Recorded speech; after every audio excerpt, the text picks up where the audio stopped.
Good evening, good afternoon, good morning, everyone. My name is Maria De Luna, and I'm back again with another live feed with regards to immigration. So usually every Friday, I do live immigration Q&A sa page ko na to, and then I also do another live immigration Q&A every Tuesday sa Filipino Portal. It's been a long time since the last time I did one um, for my own page. So yeah, let me or give me a few minutes to share this video.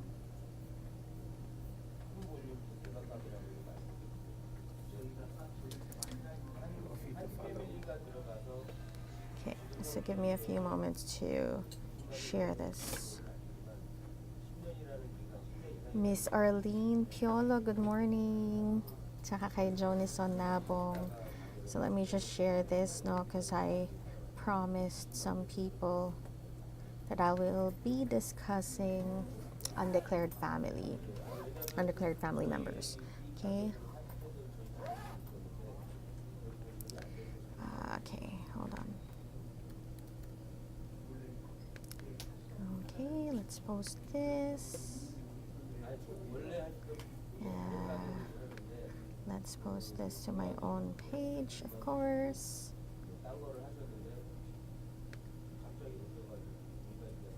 Let's share this to Filipino Portal for sure. I'm actually in Edmonton today. So usually nasa Edmonton ako every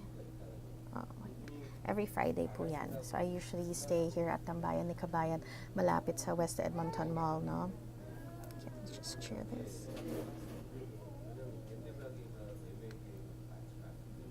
Yan, so yan. So, just wanted to say hi to everyone. Arlene Piolo, hello. Si Mina Cotel, absent daw siya sa live nung last week. Okay lang, kasi every time I live kami, we usually record it, save it, and then you can view it later on, no, kung hindi kayo naka-join sa live namin. Okay, so today what I'll be discussing is about family class sponsorship, and definitely about undeclared family members and the regulation called 11790. So before natin i-tackle yung R11790 na yan, let's probably discuss the basics of family class sponsorship, no? So sino ba ang pwedeng mag-apply or magsabit ng family class sponsorship? So family class sponsorship is essentially like a two-step application. One, the government or immigration will definitely check if the sponsor is qualified to become a sponsor. And then once the sponsor is approved, then the application of the principal applicant, which is the sponsored spouse or common law partner or children, or parents or grandparents, will be transferred to the visa office. Okay? Yan. Naaamoy ko yung pandesal. Sorry, nadidistract ako sa pandesal. So, as a sponsor, you should be what? Either a Canadian citizen or a permanent resident, must be 18 and above, right? Has not declared bankruptcy, or if may bankruptcy man and a history ng bankruptcy, then dapat na-clear na yon, right? Dapat wala kayong criminal background, right? Such as, such as the assault and stuff like that, right? Okay, so once you're checked that you're eligible to sponsor, you will definitely receive a letter saying you've met the eligibility, and then yung application for permanent residence of your family members, such as, for example, either a spouse, common law partner, or children, will be transferred to the visa office. So if the principal applicant or the person you're sponsoring is currently here inside Canada, then it will definitely be processed inside Canada. And if your spouse, common law partner, dependent children are outside Canada, then it will be processed at a visa office center responsible for their country. So for example, sa Philippines, no, then Manila, definitely the Canadian Embassy Manila will be finalizing their permanent residence application. Hello, Aldrin, Francisco, kay Fian. Sunkissed, kasi, well, it's Stampede Week in Calgary, so, and we had such a nice weather. The sun is out. It was really hot, so definitely, we were outside. So, sunkissed, pinaganda mo lang. Sunburned yun ni. Pero thank you. Yan. Okay, so let me just... I apologize, thank you for your patience, guys. I have two screens here in front of me. So yeah, and so I'd be able to see some of the comments, right? Okay. I would like to say thank you to everyone who's patient enough and, listening to me. I know some people do not like that I speak in English, or I speak in Taglish, or I speak in Tagalog. Unfortunately, I cannot make everyone happy. When I speak in Tagalog, I have visitors in my live feeds who are non-Tagalog speakers. And then if I speak English, our Filipino viewers would like me to speak in Tagalog. So the next best thing that I usually do is speak in Taglish. Right? Okay, so let's go back to our live Q&A. Again, I'm going to talk about the family class sponsorship, specifically about the undeclared family member. Okay? So, what if, so I've already mentioned to you what family class sponsorship is all about, no? So, what if this sponsor came to Canada and then say, meron pala siyang family members na hindi na-declare. So how does that happen sometimes? Okay, so I'll give you a scenario. So for example, this guy came to Canada as a dependent of their mom. Okay, their mom was initially a skilled worker in Canada, for example, work permit holder and everything, and then they processed their permanent residence, and then etong si Kuya, let's probably name him Adam. Okay, so for example, si Adam was young nung nagsimula ng permanent residence application ng kanyang mom, who's a skilled worker in Canada. And then, it took a while for it to get processed, and then say si Adam, my girlfriend, and then si Adam, is 18 years old, 17 years old. Let's probably put him on 18 years old, right? And then, sa hindi inaasahan, ang girlfriend ni Adam nabuntis, right? She got pregnant, and then Adam fathered a child sa girlfriend niya, right? And then Adam leaves the Philippines and comes to Canada. So during the process, for example, during the process of permanent residence, right, nagkaroon ng anak. And then Adam decides, or maybe the mom of Adam decides not to declare this child, etong apo niya. Okay? It can be so many things, no? We don't know why a person does not declare a grandchild, but it can be so many things. A lot of misconception surrounds on the fear that hindi na makakasama si Adam papuntang Canada, or mare-refuse ang PR application of everyone, kaya hindi na declare ang grandchild. So there's lots of reasons why sometimes a child is not declared, no, when it comes to the application. Say, Adam comes to Canada, did not declare his newborn son, sabihin natin 1-year-old na. And then, Adam comes to Canada, acclimatized himself in Canada, nag-work, nag-study, and then realizes na sila ng girlfriend niya, right? So sabihin natin, after 2 years of landing or becoming permanent resident, Adam and his girlfriend decides to get married. So yan, after 2 years, uwi si Adam sa Philippines, they got married. Adam comes back here, to Canada. Everyone's so excited because the girlfriend and then the apo will be able to come to Canada eventually. And then all of a sudden,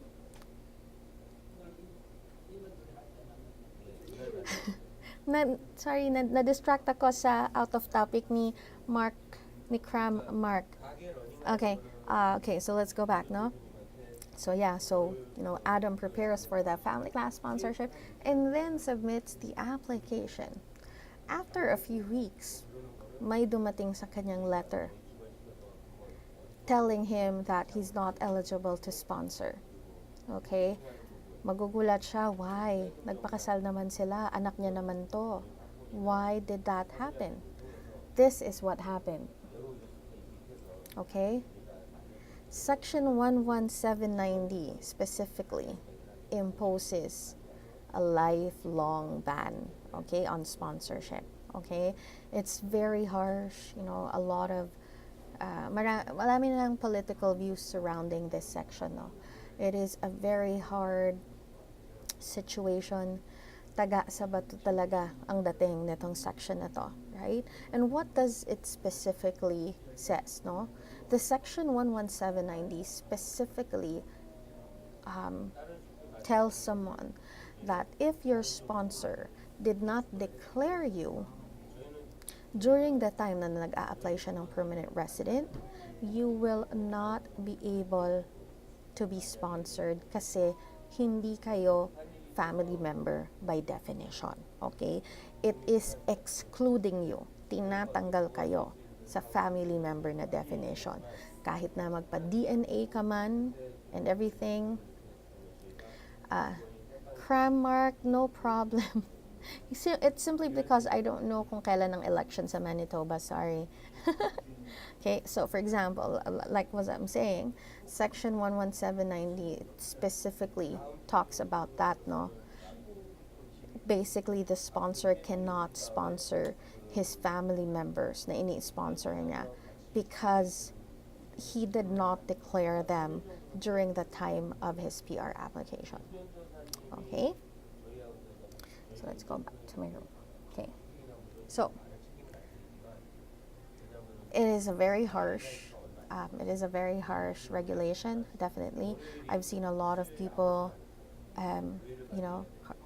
they got heartbroken because of receiving that letter. They did not realize that yun ang mangyayari, right? So for example, if your kid was not declared, definitely they will check, no? They will check if this girlfriend that you married, they will check if nag-common law ba kayo before? Nag-live-in ba kayo before? Because if they find out that you guys lived in together prior to Adam becoming permanent resident, another issue din yun. Sasabihin, well, you guys did not declare you were common law before, right? So instead of the undeclared son is the only problem, you'll have an extra problem, yung pagiging living in or live-in partner ninyo. Thanks. Right? So yun. In some cases, hindi naman nag-live-in, right? It's just that hindi lang na-declare ang bata because, you and your girlfriend, you're not living together before. And akala nyo, just because hindi kayo kasal, hindi ka lang declare ang kid, right? So there's cases like that. In that case, then the issue would be the child, right? Yes, technically you can sponsor your wife because by definition, she's considered a family member because she became your spouse after you became PR. The issue though would be the accompanying or yung kasama, accompanying dependent, which is the child, the son, who is considered inadmissible because the son is excluded from the definition ng family member. Diba? So, labo-labo na. Right? Labo-labo na. Okay. I have so many questions right now over here, so let me just finish that and then I'll try to read the questions, right? We'll try to focus on the undeclared family members muna, no? And then if we have time, then we can move on to other questions, immigration related. Okay, guys? Yeah. Um, so yeah, so yon. Anong gagawin? Anong gagawin kapag ganon ang case? If we're talking about a straightforward family class sponsorship, you'll definitely just receive, refusal. Okay? It's the R11790 is such a hard regulation that it does not have any considerations on it. Kasi it's by definition. Very technical. Masyado siyang definitive. If the sponsor did not declare this family member, then definitely they will not fall under the definition of family member. They are excluded from the definition. So, there's one way, okay? And when I say one way, this is a 50-50 chance. Why? Because the one way that you could actually move forward and try to overcome this R11790 is basically to ask a request for exemption under humanitarian and compassionate consideration. So, ibig sabihin nun, so many jargons. It just means na pag nag-apply ka ng family class sponsorship, i-inject mo na siya agad na alam mong excluded sa family members itong family mo. And that's why you're asking for humanitarian and compassionate consideration. Okay? Will it be given to you? Yes or no? Why yes or no? Because you're actually asking an officer to check the merits of your scenario, of your background, of the history ng story mo. And if it merits exemption, then an officer can actually exercise his discretion, okay, and allow you to proceed kahit na merong exclusion na ganon, okay? Yes or no? Kasi nga, hindi naman pwedeng basta-bastang, ay, sorry officer, hindi ko alam hindi ko na-declare. Okay? Hindi pwedeng ganon. There must be a reason why this family member of yours was not declared the first time. Okay? So in the end, ang family class sponsorship ninyo kakapal ang application. Why? You need to prove to the officer, no? You need to prove to the officer that there was an extraordinary circumstance that led to this path. Okay? Kung bakit naging ganon ang rason. Okay? There's so many things that you could inject in an application, such as overcoming R11790. You could include best interest of child principle. Definitely you could prove that you tried including, but hindi mo makontak yung girlfriend mo noon. So, depende sa circumstance mo, right? But one thing is for sure, if you do not ask a request for consideration, a request for a humanitarian and compassionate consideration, or a compassionate consideration, or any consideration sa officer to exercise his discretion, automatic refusal po iyan. Okay? Right? So let me just... Okay. Yung mga nag-hi sa akin, nababasa ko ha, pasensya na, ang dami ko lang na ine-explain. So I'll just quickly say hi to Melody Pilande Mungkal, to Shailesha Oynaf, Danny Regino, Crab Mark. Don't worry, tatanungin ko kung kailan ng election dyan sa Manitoba, and if I have time, I'll put it here. Winnie Kayat, hello din sa'yo. Thank you for joining us. Lian Miklat Suarez. Sabi ni Lian Miklat, hello ma'am, ganyan po na letter na na-receive since September 2017. Till now, wala pa po akong balita sa application ko. 1 year mahigit na po ang application ko. May-refuse po ba ako? Okay? Okay, well, here's the thing. When we're dealing with an extraordinary circumstance on family class sponsorship, you also have to remember this will not follow the processing time frame, the regular straightforward processing time frame. Kasi nga, you're asking the officer handling your case to actually exercise his discretion. So maraming chine-check dyan, okay? And you know, I've seen cases go as far as long as 2 years, right? Um, Sometimes even beyond 2 years. But you know, at the end of the day, they're approved. Okay, so it's always good to um, provide everything that you can provide. Okay, do not wait for an officer to ask you documents. Wala sa kanya yung responsibilidad na yon. Okay, and I'm talking about when we're dealing undeclared family relationship, family class, or family members, I should say, under the family class. Okay, the onus is always on the applicant to provide information, documentation, explanation regarding their background, regarding their application, regarding their request. Okay? Kasi ikaw na ang nanghihingi ng request, right? Ikaw yung nakikiusap sa officer to allow you to process, to proceed with this type of application despite the fact that your family member is potentially excluded from the definition. So it may take a while. So my dear, yung may natanggap daw na letter noong September 2017, my question is, kumpleto ba yung mga documents na provide mo? Have you already asked for compassionate consideration?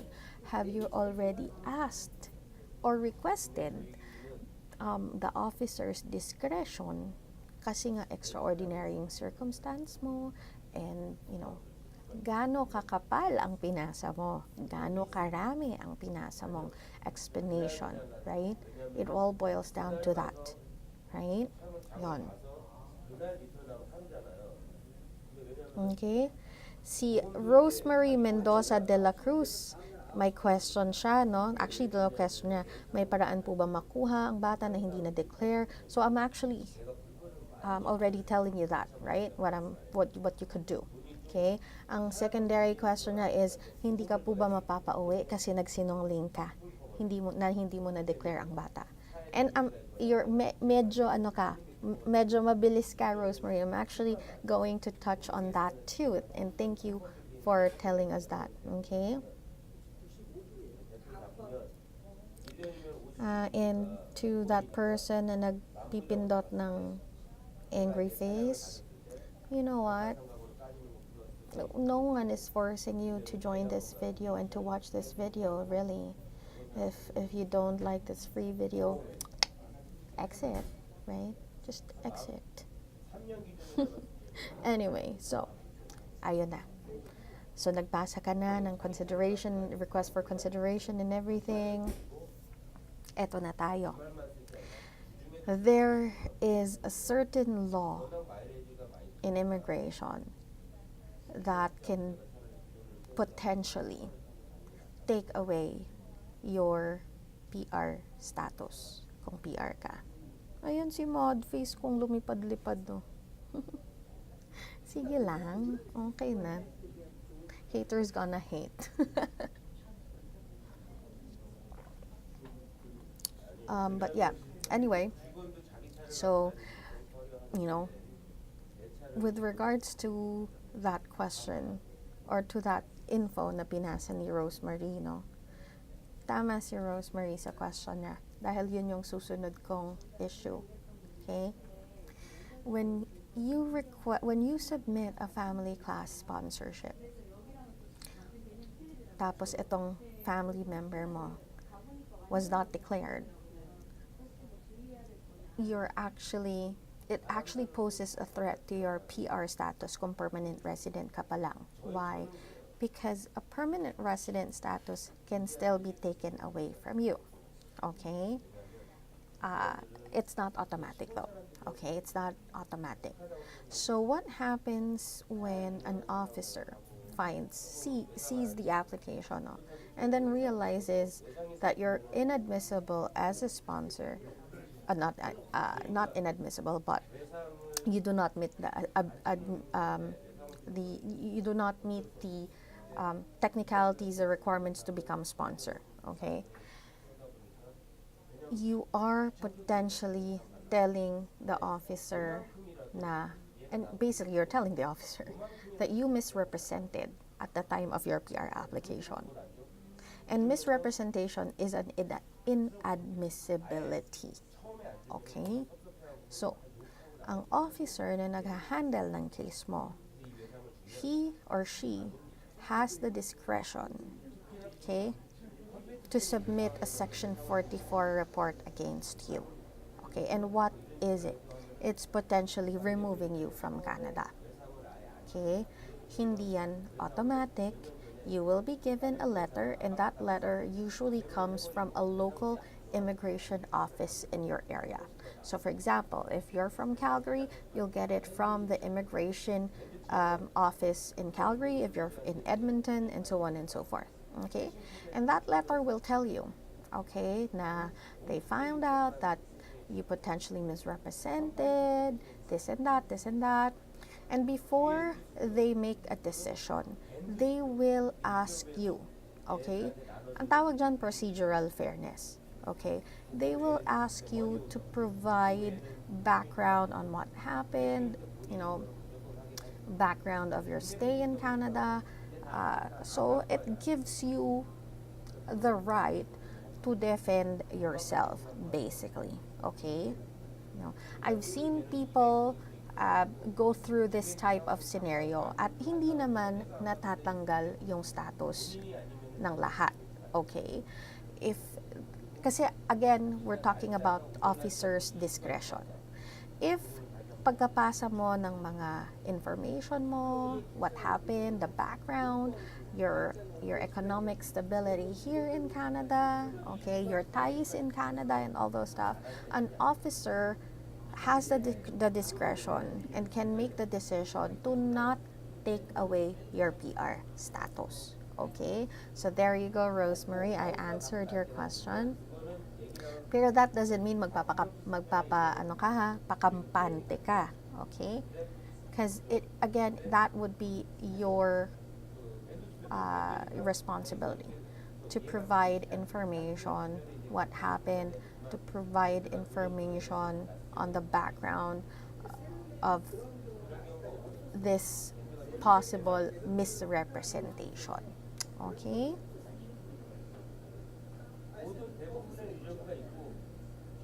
Ay, magbasa muna tayo ng comment.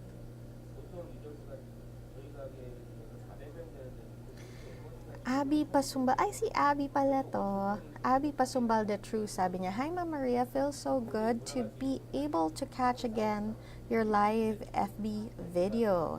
Happy Friday po and have a great weekend ahead. Ma'am, I have a question actually. I don't know po yung topic today, but still try to ask regarding my sister who's currently working in the Philippines, 7 years now. She lived in Rome, Italy before for more than 10 years. She's asking if she still needs to get her NBI clearance in Rome kasi po she's applying through express entry on FSW stream. Thank you so much po sa response in advance. Okay. Well, technically, police clearances, kailangan meron ka niyan in all countries that you've lived 6 months or longer. Sometimes, an officer will decide on whether or not they'll waive the requirement for a certain police clearance in a certain country. Pero because your sister is a nationality of the Philippines, definitely kailangan ng NBI yan. Okay, I'll just browse through the comment section and then I'll check if meron tayong question related sa topic natin today, ha?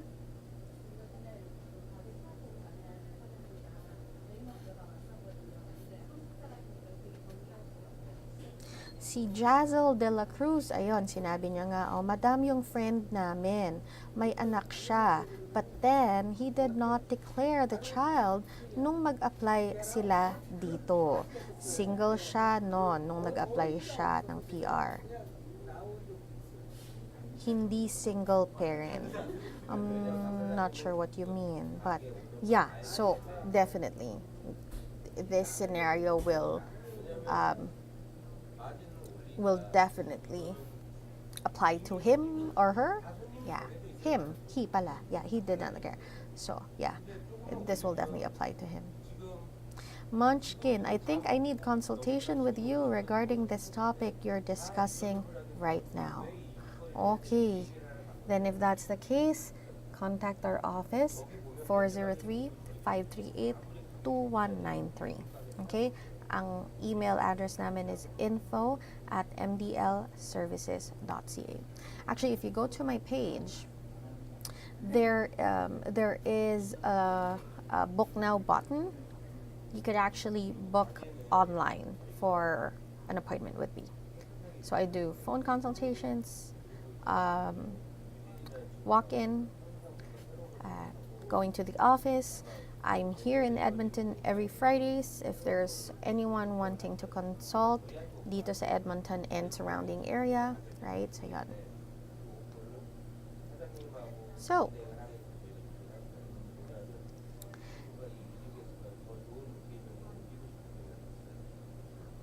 okay, so now let's backtrack.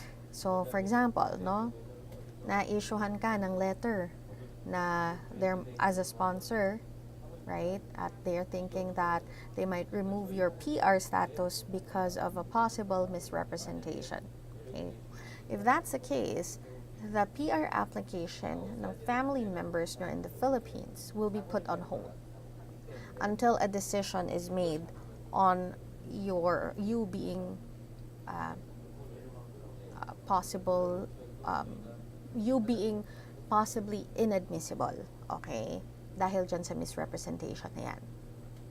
So if, for example, it's all okay, then they can move forward with the sponsorship application. We've had cases where I've had a couple of applicants where there was a clear R1179D and we requested for humanitarian and compassionate consideration. Thankfully, the sponsor was not issued at that kind of a report, okay, or that admissibility check with regards to the possible misrepresentation, no? So, yun. So I guess it can be dependent on an officer's discretion as well if they'll report you, okay, and push through with the checking, no, ng misrepresentation na yan.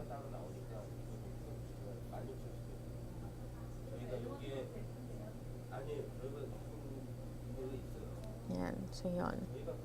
Again, whenever, and this is not just about misrepresentation, no, yung pagtanggal ng PR status, okay? PR status kasi, there's several ways na pwedeng mawala yan, okay? One is may misrepresentation. Pangalawa, if, for example, nagkaroon ka ng criminality, right? Pangatlo is if you did not fulfill the physical residency, okay? In all those three cases, the PR status is not taken away from you automatically. There will always be a procedure. Tawag ko nga dyan, procedural fairness, no? There will always be a procedure where immigration will send you a letter and they will give you time frame to provide explanation doon sa kinakaso nila sa'yo. Okay? So in some cases, you could definitely, after all the situation, you could actually come out of it still being a PR. Okay? But unfortunately, there are some cases where matatanggal ang PR mo. Okay? Pag ganun ang nangyari, sometimes I would tell client to, if you think that the decision is unfair, you could actually go for the next level, JR, judicial review. What's a judicial review? You're actually asking the federal court to review the decision of immigration. Lawyer na yon. Kasi when you deal with JR, you're actually bringing immigration to the federal court, right? Okay, yon. So, yes, this scenario is not straightforward. Okay?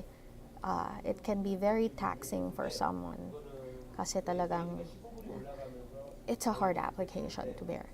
So, when a possible sponsor knows na ganito ang scenario nila and decides to apply for the sponsorship, they must understand the risk and the possibility of a risk na matanggalan ng PR, right? So there's several risks involved there.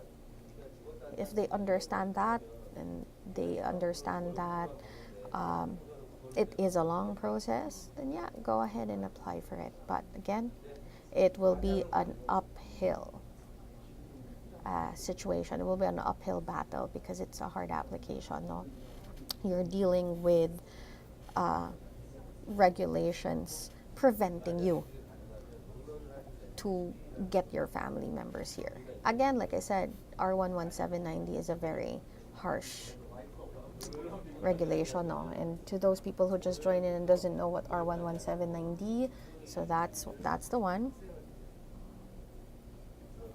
Okay, so it talks about a lifelong sponsorship ban on family members because that family member member were not examined at a time na nag-a-apply ng permanent residency sponsor. And it doesn't matter kung gaano nakatagal. It doesn't matter kung 20 years ago pa itong sponsor na to nung nag-apply ng PR. If your sponsor did not declare you, Section 11790 applies in your situation. Okay? So, yan. We'll keep it short today. That's Friday. Okay? And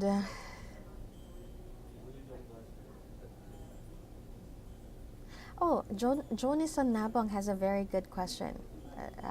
And thank you for bringing that up, no? Si Jonison Nabong, tinatanong niya, posible po bang malaman kung na-declare mo yung son mo dati?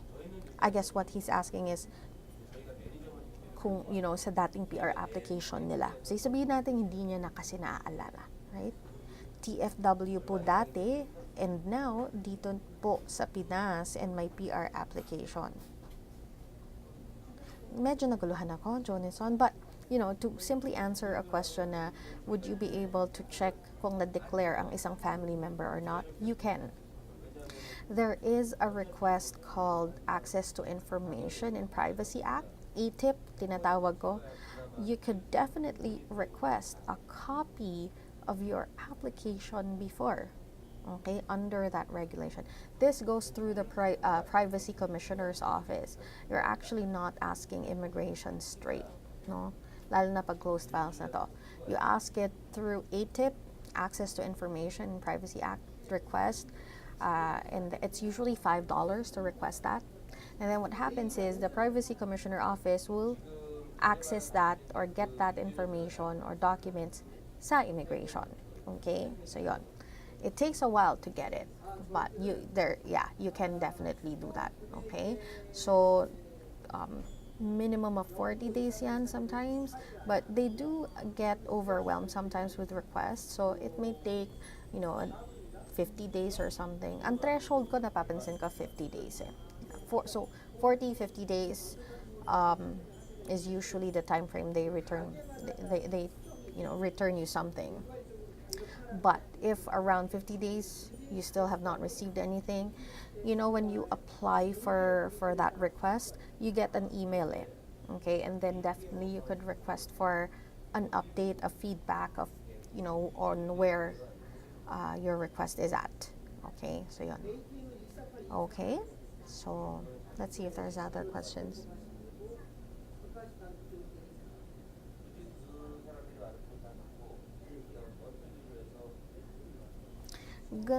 Okay, question ni Rosemary.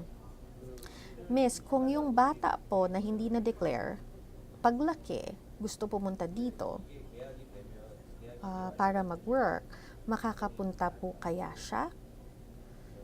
Yeah, I don't see why not. You know, the R11790 definitely surrounds the family class sponsorship. So, Rosemary, if this bata is, pupunta dito on his own, hindi naman magiging sponsor nitong sponsored, then definitely there's a way around it. Okay, I'm not saying it's automatic. It's still an application just like anyone who's applying, but at least hindi sponsorship yung ina-apply, right? So walang ban.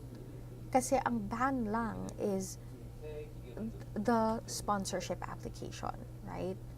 So if this kid na lumaki na and wants to work here is applying on his own, then yeah, no problem.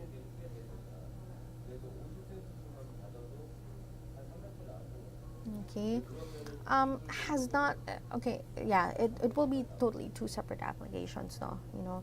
The work permit application will not say, I'm refusing you because of R11790. R11790 has nothing to do with a work permit. It will be dealt with if it's a family class application, sponsorship application. So yun, so separate siya. Okay? Rose Pacana is asking, hello po ma'am, nag-apply po ng PR ang boyfriend ko at hindi po ako na-declare bilang common law partner. Posible pa rin bang mas-sponsoran ako if na-approve na po ang PR status niya? Thanks po and God bless. Okay, question ko. If this boyfriend of yours, when he applied, did he apply as a single instead of common law? Kasi ganito yan. If the boyfriend declares, okay, I'm single, I became a PR, and then after 1 month, mag-a-apply ng sponsorship, oh, by the way, I have a common law. So, paano kanya masasponsoran? Right? Hindi ka na naman na-declare. But, if the scenario is like this, the sponsor became PR today, tapos tomorrow you guys decided, or today you guys decided to become live-in partners, and then after 1 year at saka pa lang kayo mag-a-apply ng sponsorship, pwede yon. But if you're telling me na common law na kayo, living in na kayo, before pa siya naging PR, during the time na nag-a-apply CBF, edi ganun pa din yon, hindi ka pa rin na-declare, my dear. So be careful with the technicalities. Okay? So yon. So Sel Pomarin is asking, paano daw ma-sponsor ang overage son? Technically, there's no way. Okay? It's just a matter of you helping this son apply on his own. There's no sponsorship of a child na overage na, meaning hindi na nagmi-meet ng definition ng dependent child. Okay? So I would like to say, I would probably close on that. So again, I usually do 2 live videos every week, one under Filipino Portal, that's every Tuesday, 9 a.m. Mountain Time, which is 10 a.m. Central Time, or 11 p.m. Philippines time. And then when I do my Fridays, although I don't do mine on a regular basis, but Friday, no, but if I do, I usually do it at 10:30 Mountain Time, which is 11:30 Central Time. Medyo late na pag Philippines time. Okay? Thank you very much again, guys, and again, thank you for your patience and always, watching me till the end. Yeah, again, I'm so sorry I cannot please everyone. I cannot speak straight Tagalog. To those people who think that that I'm trying hard and speaking in English, well, I'm so sorry, but that's how I am. If you can't take it, you can watch other videos. You don't necessarily have to watch mine, right? So yeah, good vibes lang every time, I'm not paid to do this. I do this out of my free time as well. So yeah, again, if you would like to contact us, 403-538-2193, or you could email us at info@mdlservices.ca. Thanks.